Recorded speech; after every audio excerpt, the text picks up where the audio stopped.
Hey guys, welcome back to the channel. In this tutorial, I'm going to show you how you can change your Instagram username. Alright, let's get into it. Here I have opened my Instagram application, and after we have opened our Instagram application, we can click on this profile button right here. Then we can click on edit profile option. It's over here. Just tap on it. And since we want to change our username, we just need to click on username. Then you can type the username that you want and make sure that your username is available.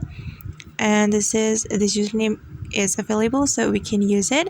Make sure that you choose the username that is not used by the other Instagram user. And after we're done, we just need to click on this check mark button. Okay, and now the username has been changed, and that's how we can change Instagram username. I hope this tutorial will be helpful for you. Thank you so much for watching, and see you on the next video.